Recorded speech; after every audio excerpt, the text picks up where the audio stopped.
નમસ્કાર મિત્રો, દેશ અને દુનિયાના સૌથી મોટા સમાચારમાં આપનું સ્વાગત છે। તો આજના તાજા સમાચાર મેળવવા માટે વિડીયોને અંત સુધી જોતા રહો અને આવા જ દરરોજના સમાચાર સૌથી પહેલા મેળવવા માટે આ ચેનલને સબસ્ક્રાઇબ કરવાનું ના ભૂલતા। તો મિત્રો આજના પ્રથમ સમાચાર વિશે વાત કરીએ તો 70% દુષ્કાળ પડવાને લઈને સૌથી મોટી જાહેરાત કરવામાં આવી છે। સ્કાયમેટે આપી દીધી છે મોટી આગાહી। જે હા મિત્રો, સૌથી મોટા સમાચાર, ચોમાસું એક બાજુ નિષ્ક્રિય થયું છે અને બીજી બાજુ હવે તો દુષ્કાળને લઈને પણ સૌથી મોટો ડેટા સામે આવી રહ્યો છે। ત્યારે જો મિત્રો તમે ખેતી સાથે જોડાયેલા છો અથવા તો તમે પહેલેથી જ મોંઘવારીનો માર સહન કરી રહ્યા છો તો તમારા માટે એક ચિંતાજનક સમાચાર આવી રહ્યા છે, કારણ કે જાણીતી ખાનગી હવામાન સંસ્થા સ્કાયમેટ વેધરે વર્ષ 2026ના ચોમાસા અંગેની પોતાની અગાઉની આગાહીમાં ધરખમ ઘટાડો કર્યો છે। સ્કાયમેટના લેટેસ્ટ રિપોર્ટ મુજબ મિત્રો દેશમાં આ વર્ષે દુષ્કાળ પડવાની 70% જેટલી મોટી આશંકા વ્યક્ત કરવામાં આવી છે।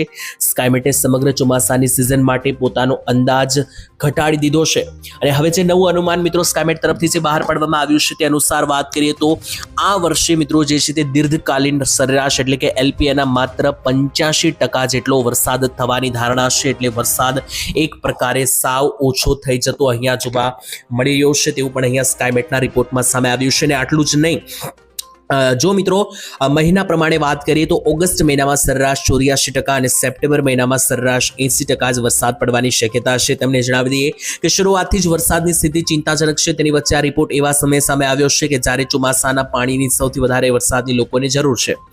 1 જૂનથી 31 જુલાઈ સુધીના સમયગાળામાં દેશભરમાં સરેરાશ કરતાં 13% ઓછો વરસાદ નોંધાઈ ચૂક્યો છે। અને મિત્રો વરસાદની સિસ્ટમને લઈને સૌથી ચિંતાજનક વાત એ છે કે સિસ્ટમો તો ઘણી બધી બની રહી છે બંગાળની ખાડીમાં, પરંતુ ગુજરાત ઉપર નબળો ઇન્ડિયન ઓશિયન ડાયપોલ અને સૂકા પવનોને કારણે સિસ્ટમ ગુજરાત સુધી પહોંચી રહી જ નથી। ગુજરાત તરફ સિસ્ટમ આવે ત્યાં સુધીમાં એકદમ નબળી પડી જતી જોવા મળી રહી છે। અને ઘણા બધા ડેટાઓ તો મિત્રો એવું પણ જણાવી રહ્યા છે કે 5 તારીખ સુધી હજુ પણ આ સ્થિતિમાં સુધારો મોટા પાયે થાય તેવું લાગી રહ્યું નથી। વરસાદ ચોક્કસ આવશે, પરંતુ જે રીતનો વરસાદ જોઈએ છે 8-8, 10-10 ઇંચનો, એવા વરસાદો ગુજરાતમાં હમણાં હજુ પણ 10-15 દિવસની અંદર દેખાઈ રહ્યા નથી। તેની વચ્ચે 15 સપ્ટેમ્બર પછી આવનારી 15 તારીખ પછી ધીમે ધીમે ચોમાસાની વિદાય પણ ગુજરાતમાંથી શરૂ થઈ શકે। ત્યાર પછીના મહત્વના સમાચાર વાત કરીએ તો મુખ્યમંત્રી ભૂપેન્દ્ર પટેલ સાંભળશે લોકોની ફરિયાદ। સૌથી મોટા સમાચાર આવી રહ્યા છે મિત્રો। જી હા, વાત કરીએ તો મુખ્યમંત્રી ભૂપેન્દ્ર પટેલ ગુજરાત રાજ્યના જે લોકો છે તેમની સામે ફરિયાદ નિવારણ કેન્દ્ર મિત્રો અત્યારે જે ચાલી રહ્યું છે તેની અંદર લોકોની ફરિયાદો સાંભળશે અને તેનું સમાધાન લાવવા માટેની મિત્રો જે છે તે પ્લાનિંગ આપશે। ત્યારે મુખ્યમંત્રી ભૂપેન્દ્રભાઈ પટેલના આગામી 27મી ઓગસ્ટના રોજ રાજ્ય સ્તરીય સ્વાગત ઓનલાઈન જનફરિયાદ નિવારણ કાર્યક્રમ યોજાવાનો છે।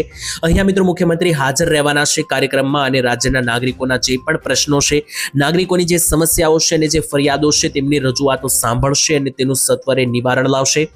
રાજ્યની અંદર નાગરિકોને કઈ કઈ અસગવડતાનો સામનો કરી રહ્યો છે, નાગરિકોને કઈ કઈ ફરિયાદો છે તે તેઓ ચોક્કસ સાંભળશે અને તેનું સમાધાન આપશે। આજે મિત્રો સ્વાગત કાર્યક્રમ છે, તેના માટે નાગરિકો પોતાની રજૂઆતો 17મી ઓગસ્ટના રોજ સવારે 8 થી 11 વાગ્યા દરમિયાન મુખ્યમંત્રીના જનસંપર્ક એકમ સ્વર્ણિમ સંકુલ ઉપર કરાવી શકે જમા।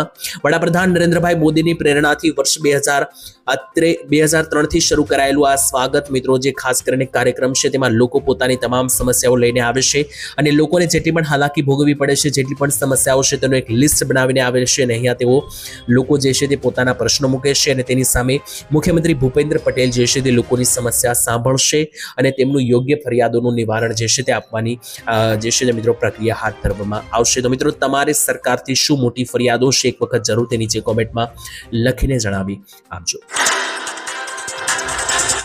ત્યાર પછી મહત્વના સમાચાર વિશે વાત કરીએ તો ઘર ખર્ચને લઈને એક સર્વે થયો છે, તેના ઉપર સૌથી મહત્વની અપડેટ આવી રહી છે, તેના વિશે વિસ્તારથી વાત કરીએ તો જે હા મિત્રો ઘર ખર્ચ કેટલા રૂપિયાનો થાય છે, ગયા વર્ષ કરતાં આ વર્ષે બજેટ ઘરના ખર્ચાનું વધ્યું છે કે ઘટ્યું છે તેના વિશે વાત કરીએ તો મિત્રો દિવસે ને દિવસે જે મોંઘવારી વધતી જઈ રહી છે તેની અસર આ સર્વેની સામે ચોક્કસ જોવા મળી છે। મિત્રો એક સર્વે આજથી 2 વર્ષ પહેલા એવો થયો હતો કે જો તમારે ગુજરાતમાં સામાન્ય જીવન પણ જીવવું હોય, એટલે કોઈ અમીરો જેવી જિંદગી નહીં, એકદમ મધ્યમ વર્ગ પ્રકારનું પણ જીવન જો તમારે ગુજરાતમાં જીવવું હોય હોય તો પણ 45,000 રૂપિયાની જરૂરિયાત દર મહિને પડે છે એવું એ સર્વેની અંદર સામે આવ્યું હતું. અને એક બીજો સર્વે પણ થયો છે અત્યારે હાલમાં મિત્રો ઘર ખર્ચને લઈને, તેની અંદર શું માહિતી સામે આવી છે વિસ્તારથી સમજાવીએ તો ભારતમાં મિત્રો જે છે તે ખાસ કરીને ઘર ખર્ચ જેટલા પણ થાય છે તેના સમીકરણો લગાતાર ગયા વર્ષ કરતા આ વર્ષે બદલાયા છે. કારણ કે ગયું વર્ષ 2025 હતું, તેની કરતા 2026માં અત્યારે જે છે તે લોકો માટે જે કરિયાણાનો ખર્ચો છે તે ઘટ્યો છે. જી હા મિત્રો, ચોંકાવનારા સમાચાર છે. ગયા વર્ષ કરતા આ વર્ષે લોકો કરિયાણાનો ખર્ચો જે છે તે લોકોને ઘર ખર્ચમાં ઘટ્યો છે. પરંતુ બીજી બાજુ મકાનના ભાડાનો ખર્ચો લોકોને ખૂબ જ વધ્યો છે આ વર્ષે. ત્યારે જણાવી દઈએ મિત્રો, ખાસ આ વખતના વર્ષની અંદર 2026માં ગયા વર્ષ 2025 કરતાં કરિયાણાનો મહિનાનો ખર્ચો 8% જેટલો ઘટ્યો છે. એટલે કરિયાણાનો ખર્ચો લોકો ઓછો કરી રહ્યા છે આ વર્ષે. પરંતુ ગયા વર્ષ કરતાં આ વર્ષે ભાડા લોકોના વધ્યા છે. 21%નો મોટો ભાડાની અંદર આંકડો ઉછાળો જોવા મળ્યો છે. અને આટલું જ નહીં, આ બે વિરોધાભાસી આંકડાઓ સ્પષ્ટ દર્શાવે છે કે GST 2.0ના અમલ બાદ રોજિંદી જીવન જરૂરી વસ્તુઓની કિંમતોમાં તો રાહત મળી છે, પરંતુ રહેઠાણ જેવી અન્ય અત્યંત જે આવશ્યક બાબતો છે તે મોંઘી પડી રહેશે. એટલે ભાડાઓ લોકોને હવે ખૂબ જ વધારે મોંઘા પડી રહ્યા છે. તો મિત્રો તમારું જે છે મિત્રો ભાડું ગયા વર્ષ કરતાં આ વર્ષે કેટલું વધ્યું છે પણ નીચે કોમેન્ટમાં લખજો. અને બીજા નંબર ઉપર મિત્રો ખાસ કરીને આજે સર્વે કરવામાં આવ્યું, એક મોટું કારણ તો એ નીકળ્યું કે લોકોએ કરિયાણામાં આ વર્ષે ખર્ચો ઘટાડ્યો છે અને ભાડામાં ખર્ચાઓ વધ્યા છે. પરંતુ બીજી બાજુ પણ એક મિત્રો ખર્ચો વધ્યો છે બાળકોનું અભ્યાસ અને શિક્ષણ. જી હા, લોકોને હવે ખબર પડી ચૂકી છે કે અભ્યાસ જે છે ખૂબ જ જરૂરી છે. એટલા માટે આ રિપોર્ટમાં મિત્રો એક એવો અહેવાલ પણ સામે આવ્યો છે કે લોકો પોતાના બાળકોના શિક્ષણ પ્રત્યે પણ લગાતાર જે છે તે પૈસા ફાળવી રહ્યા છે. ગયા વર્ષ કરતાં આ વર્ષે ઘણો બધો આની અંદર વધારો જોવા મળી રહ્યો છે. ત્યારબાદ જોઈ લઈએ તો શું તહેવારો ઉપર ગેસ સિલિન્ડરના ભાવ ઘટશે? સૌથી મોટા સમાચાર આવનારા મહિનાની અંદર બે સૌથી મોટા તહેવારો આવી રહ્યા છે, ગણેશ ઉત્સવ અને જન્માષ્ટમી. ત્યારે આ તહેવારો પર લોકો જે છે તે લાડવા, ચૂરમા કે પછી મિત્રો ફાફડા આ બધી વસ્તુઓ તળીને અથવા તો મિત્રો મીઠાઈઓ બનાવીને જમતા હોય છે. ત્યારે આની અંદર સૌથી વધારે જરૂરી છે ગેસ સિલિન્ડર. તો શું 1 તારીખથી ગેસ સિલિન્ડરના ભાવ ઘટી શકે? કારણ કે અત્યારે ગેસ સિલિન્ડરને લઈને ઘણી બધી અપડેટ આવી રહી છે. દર મહિનાની 1લી તારીખે નવા LPG ઘરેલું સિલિન્ડરના ભાવ જાહેર થતા હોય છે. છેલ્લા 2 મહિનાની વાત કરીએ તો છેલ્લા 2 મહિનાની અંદર કોઈ પણ પ્રકારનો ભાવ વધારો કે ઘટાડો કરવામાં નથી આવ્યો. જે ભાવ છે એ જ રીતના જોવા મળ્યા છે. ગઈ વખતે સરકારે સીધા 100 રૂપિયા વધાર્યા હતા જ્યારે યુદ્ધ થયું હતું અમેરિકા અને ઈરાનનું, ત્યાર પછી ભાવ ઘટ્યો નથી. તો હવે મિત્રો ધીમે ધીમે યુદ્ધ જે છે તે ખાસ કરીને લેવલ ઉપર આવી રહ્યું છે, થોડી એની અંદર રાહત મળતી આવી છે.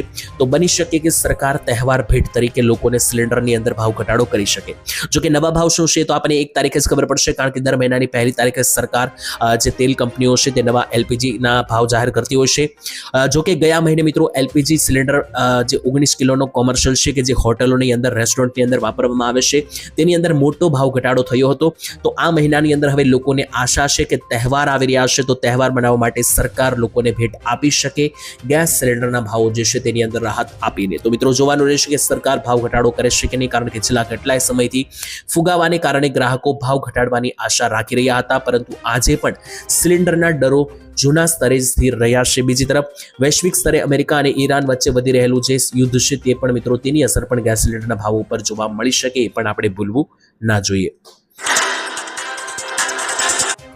ત્યાર પછી મહત્વના સમાચાર જોઈએ તો ગ્રહણ આવી રહ્યું છે, તો રાખડી બાંધવાનું મુહૂર્ત ખાસ યાદ રાખજો. જી હા મિત્રો, વાત કરીએ તો રક્ષાબંધન આવી રહી છે, ત્યારે રક્ષાબંધનના દિવસે મિત્રો રાખડી બાંધવાના મુહૂર્તો ઉપર ખાસ આ વખતે ખાસ તમારે નજર રાખવી પડશે, કારણ કે આ વખતે મિત્રો ચંદ્રગ્રહણ જોવા મળવાનું છે. જી હા મિત્રો, રક્ષાબંધન ઉપર ચંદ્રગ્રહણ હોવાથી તમારે રાખડીનો જે ટાઈમ છે એ ફિક્સ રાખવો પડશે. ખાસ મિત્રો મુહૂર્ત અનુસાર તમારે કયું મુહૂર્ત છે તેના વિશે અપડેટ આપું. મિત્રો આ વર્ષે જે છે તે ખાસ કરીને ચંદ્રગ્રહણ હોવાથી મુહૂર્તની અંદર થોડો ફેરફાર છે. જોજો મિત્રો ગમે ત્યારે રાખડી ના બંધાવી લેતા, કારણ કે રક્ષાબંધન આ વર્ષે 28 ઓગસ્ટે જે મનાવવામાં આવવાની છે, પરંતુ હિન્દુ કેલેન્ડર મુજબ 27 ઓગસ્ટે રાત્રે 9 વાગ્યે જ રક્ષાબંધન શરૂ થઈ જશે અને 28 ઓગસ્ટે સવારે 9:30 વાગ્યે જે છે તે પૂરી થઈ રહી છે રક્ષાબંધન. એટલે 28 તારીખે સવારના 10 વાગ્યા પહેલા જ રક્ષાબંધન હિન્દુ કેલેન્ડર મુજબ પૂર્ણ થઈ રહી છે. તેથી મુખ્ય ઉજવણી શુક્રવારે 28 ઓગસ્ટે થશે. અને મિત્રો જણાવી દઈએ તો સવારની અંદર શુભ મુહૂર્ત તમે ગણી શકો, કારણ કે જે એકદમ બેસ્ટમાં બેસ્ટ અને શુભમાં શુભ જો મુહૂર્ત હોય મિત્રો 28 ઓગસ્ટે સવારે 6 વાગ્યાથી લઈને 9:48 એટલે ઓલમોસ્ટ 9:45 સુધીમાં ગમે ત્યારે તમે રાખડી બાંધી શકો. આ એક આદર્શ મુહૂર્ત જે છે તે આ વર્ષે છે, કારણ કે 9:45 તો મિત્રો આ વખતે રક્ષાબંધન હિન્દુ કેલેન્ડર મુજબ તો પૂરી થતી જોવા મળી રહેશે. એટલે વહેલી સવારની 3 કલાકો જે શુભ મુહૂર્ત આ વર્ષે જે છે મિત્રો જોવા મળવાનું છે. અને પ્લસ મિત્રો આની અંદર કેટલીક ભદ્રાની પણ અસર છે અને ચંદ્રગ્રહણની પણ અસર હોવાથી આ રીતનો સમયગાળો સામે આવ્યો.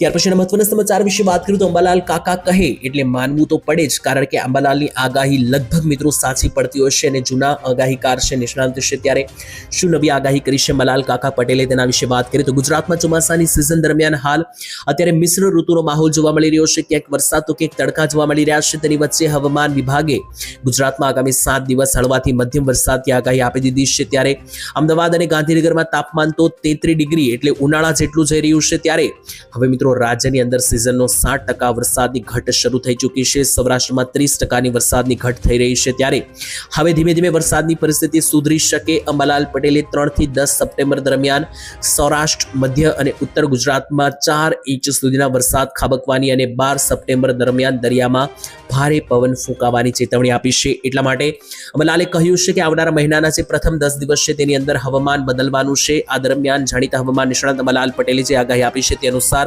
આગામી મહિનાના શરૂઆતી દિવસોમાં તારીખ 3 થી લઈને 10 સપ્ટેમ્બર દરમિયાન સૌરાષ્ટ્રમાં વરસાદની પૂરી સંભાવના બની શકે. મધ્ય ગુજરાત અને ઉત્તર ગુજરાતમાં પણ 4 ઇંચનો વરસાદ, ભારે વરસાદ ખાબકી શકે. આ ઉપરાંત પૂર્વ ગુજરાતમાં પણ જ્યાં મિત્રો ખાસ વિસ્તારો છે તેની સાથે સૌરાષ્ટ્રના દ્વારકા અને પોરબંદરમાં પણ વરસાદ પડવાની શક્યતા છે. એટલા માટે ખાસ મિત્રો આવનારા મહિનાનું પ્રથમ અઠવાડિયું વરસાદ લાવી શકે અંબાલાલની આગાહી છે. અને બીજી બાજુ આવનારો જે સપ્ટેમ્બર મહિનો છે તેની 12 તારીખ આસપાસ દરિયામાં ભારે પવન ફૂંકાવાની પણ સંભાવના જે છે તે અંબાલાલ પટેલે વ્યક્ત કરી. ત્યાર પછીના મહત્વના સમાચાર વિશે વાત કરીએ તો એક ટીપું તેલ પણ નહીં જવા દઈએ તેવી ધમકી આપવામાં આવી છે ઈરાન તરફથી. ત્યારે મિત્રો ઈરાન અને અમેરિકા વચ્ચેનું યુદ્ધ હવે આરપારની લડાઈમાં ઉતરી ચૂક્યું છે. ત્યારે છેલ્લા 7 મહિનાથી ચાલી રહેલું આ યુદ્ધ જે છે તે હવે એવા મોડ ઉપર આવી ચૂક્યું છે કે વિશ્વએ નક્કી કરવું પડશે કે કયા દેશ સાથે તેમણે જવું. એટલે ભારતને જે મિત્રો ખાસ કરીને અત્યારે જો તેલ જોતું હશે તો શું કરવાનું રહેશે તેના ઉપર દરેક લોકોની નજર છે. ત્યારે મિત્રો યુદ્ધ તો માત્ર 2 દેશોનું છે, પરંતુ આની અસર દુનિયાના તમામ દેશોને પડી રહેશે, કારણ કે વિશ્વના તમામ દેશો ઓઇલ જે છે તે મિત્રો મધ્ય એશિયા ઉપર ડિપેન્ડન્ટ છે. મોટા ભાગે જે ખાસ કરીને મિત્રો આપણે જે પેટ્રોલ, ડીઝલ, એલપીજી ગેસ આ બધું છે કાચા તેલમાંથી બને છે અને કાચું તેલ ભારતમાં મળતું જ નથી. ભારત ટોટલ બધું જ કાચું તેલ બહારથી લાવે છે, ઇવન ઈરાન બાજુથી જ લાવે છે. હવે ત્યાં યુદ્ધ ચાલી રહ્યું છે એટલે ડોનાલ્ડ ટ્રમ્પે મિત્રો ધમકી આપી હતી કે જે લોકો ઈરાન સાથે વ્યાપાર રાખશે તો અમેરિકા તેમની સાથે પણ દુશ્મની મોડી લેશે. અને અત્યારે હાલ ઈરાને પણ ધમકી આપી દીધી છે. એક પણ તેલનું ટીપું જે છે તે ઈરાન પાસેથી એટલે સ્ટ્રેટ ઓફ હોર્મુઝની ખાડીમાંથી નહીં જવા દઈએ તેવી ધમકી ઈરાને આપી છે. આનાથી વિશ્વને સૌથી મોટી ચિંતા બની શકે. ફરી એકવાર તેલની અછતને કારણે એલપીજી ગેસ, પેટ્રોલ, ડીઝલની અછત અથવા તેને લઈને ભાવ વધારો જોવા મળી શકે. કારણ કે અમેરિકાને મિત્રો જે છે તે ખાસ કરીને હવે અહીંયા જ સમાધાન કરવું પડશે કે કોઈ નિર્ણય લેવો પડશે, કારણ કે આ યુદ્ધ જો આમને લાંબુ ચાલે છે તો થોડા સમયમાં મિત્રો જે છે તે મોંઘવારીનો એક અલગ જ માર જોવા મળી શકે. વિશ્વ ઉપર ફરી એક તેલ સંકટ જે છે તેના કાળા ડિબાંગ વાદળો ઘેરાઈ રહ્યા છે. ત્યારબાદ જોઈ લે તો ખાંડના ભાવ લગાતાર ઉપર નીચે જોવા મળતા લોકો કન્ફ્યુઝ થઈ રહ્યા છે. જ્યાં મિત્રો ખાંડના ભાવ જોઈએ તો લગાતાર ઉપર નીચે હાલક ડોલક થઈ રહ્યા છે. તેની વચ્ચે લોકોને ખબર નથી પડી રહી કે કયા ભાવમાં ખાંડ ખરીદવી, કયો ભાવ યોગ્ય ગણવામાં આવશે. કારણ કે મિત્રો આજથી થોડા મહિના પહેલા જોઈએ તો ગયા મહિનાની અંદર જ ખાંડનો ભાવ હતો 45 રૂપિયાની પ્રતિ કિલોગ્રામ. પછી હમણાં ગયા અઠવાડિયે જ ખાંડનો ભાવ વધીને 70 રૂપિયા પ્રતિ ગ્રામ પહોંચી ગયો. કોને ખબર શું કારણ છે, પરંતુ એક સાથે અચાનક આટલો બધો ભાવ વધ્યો. ત્યાર પછી લોકોને એવું હતું કે ખાંડ લગભગ 100 રૂપિયાએ પહોંચી જશે, પરંતુ એવું ના થયું. અચાનક જ મિત્રો ગઈકાલે ખાંડના ભાવ ઘટવા લાગ્યા અને આજે ફરી એકવાર વધારો અને ઘટાડો જોવા મળ્યો છે. ખાંડના ભાવ વિશે વાત કરીએ, આજે શું ભાવ છે તો મિત્રો વાત કરીએ તો ખાંડના ભાવમાં જે ગતિએ ઉછાળો નોંધાયો એટલી જ ગતિએ ઘટાડો પણ થયો. પ્રતિ કિલોગ્રામ ખાંડના 70 રૂપિયા થઈ ચૂક્યા હતા, પરંતુ અત્યારે સીધી ખાંડ પડીને 60 રૂપિયા કિલોગ્રામે પહોંચી ગઈ છે, જેના કારણે ગૃહિણીઓના પોતાના જે છે મિત્રો હાશકારો અનુભવ્યો છે. કારણ કે તહેવારનો સમય છે, જન્માષ્ટમી પછી મિત્રો જે ગણપતિ છે અને ત્યાર પછી નવરાત્રી છે, તો આ પરિસ્થિતિમાં લોકોને મીઠાઈઓ બનાવવાની હોય છે. તો આની અંદર ખાંડના ભાવમાં ઘટાડો થતા લોકોને એક થોડી રાહત મળી છે. શેરડીનું ઉત્પાદન થવાને કારણે મિત્રો ખાંડની અછત સર્જાય તેવો ભય ઊભો થવાને કારણે ગયા અઠવાડિયે ખાંડના ભાવ ઉપર થયા હતા, પરંતુ અત્યારે હાલ જોઈએ તો આજે મિત્રો ખાંડના ભાવ 60 રૂપિયા આસપાસ ફરી એકવાર આવતા જોવા મળ્યા.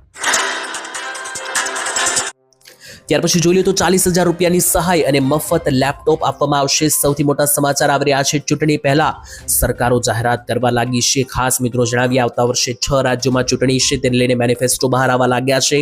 આવતા વર્ષે 2027ની સાલમાં ગુજરાતની પણ મોટી વિધાનસભાની ચૂંટણી છે અને માત્ર ગુજરાત નહીં, યુપી, હિમાચલ પ્રદેશ, પંજાબ આ બધા રાજ્યોની અંદર ચૂંટણી નોંધાવવાની છે ખાસ, ત્યારે તેની તૈયારીઓ અત્યારથી શરૂ. 40,000 રૂપિયા અને મફત લેપટોપ આપવાની મિત્રો જે છે તે જાહેરાત પણ કરવામાં આવી છે. જી હા, યુપીની અંદર સમાજવાદી પાર્ટીએ મિત્રો જણાવ્યું કે જો તેમની સરકાર બનશે તો ત્યાંની મહિલાઓને 40,000 રૂપિયા આપવામાં આવશે.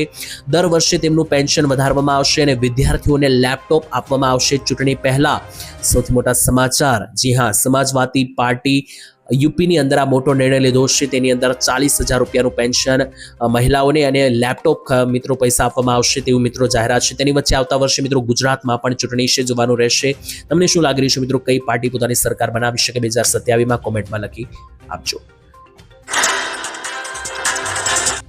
ત્યાર પછી સૌથી મોટા સમાચાર મિત્રો, ભયંકર પૂર આવ્યું છે, હજારો તણાયા હોવાના અહેવાલ. જળ પ્રલયને લઈને સૌથી મોટી માહિતી મિત્રો, બંગાળની ખાડીમાં બનેલી આકરી બનેલી સિસ્ટમને કારણે તિબેટ લાગુના, નેપાળ લાગુના જે વિસ્તાર છે ત્યાં મિત્રો ભયંકર જળ પ્રલય જોવા મળી રહ્યો છે. કુદરતની મિત્રો કહેર જોવો કે એક બાજુ ગુજરાતમાં દુષ્કાળ જેવું સૂકું વાતાવરણ કે જ્યાં દ્વારકામાં 2 ઇંચ વરસાદ પણ આ વર્ષે પડ્યો માંડ, અને બીજી બાજુ જોવો તો પૂર્વીય ભારતની બાજુના મિત્રો જે દેશ છે નેપાળ અને તિબેટ, ત્યાં મિત્રો આગળ પૂર જેવી પરિસ્થિતિ છે. તો એક જગ્યાએ વરસાદનું સૂકું છે અને બીજી બાજુ વરસાદને કારણે પૂર છે. ત્યારે વાત કરીએ તો મિત્રો તિબેટ લાગુના જે નેપાળના ભાગો છે ત્યાં આગળ અચાનક પૂરને કારણે નેપાળમાં રસુઆ જિલ્લામાં ભારે તબાહી મચાવી દીધી છે. આટલું જ નહીં, ખાસ મિત્રો નેપાળની અંદર હજારો લોકો તણાયા હોવાની આશંકા વ્યક્ત કરવામાં આવી રહી છે. જોકે આ જે આંકડા છે તેની સત્તાવાર પુષ્ટિ હજુ થઈ નથી. જોવાનું રહેશે કે કેટલા લોકો ફસાયેલા છે. 7 લોકોના મૃતદેહ અત્યાર સુધીમાં મળી ચૂક્યા છે. પરિસ્થિતિ ગંભીરતાને ધ્યાનમાં રાખીને નેપાળ સરકારે તાત્કાલિક બચાવ કામગીરી પણ શરૂ કરી દીધી છે. વડાપ્રધાન બાલેન્દ્ર શાહે આપાતકાલીન બેઠક બોલાવીને સમગ્ર સ્થિતિની સમીક્ષા પણ કરી હોવાના અહેવાલો સામે આવ્યા.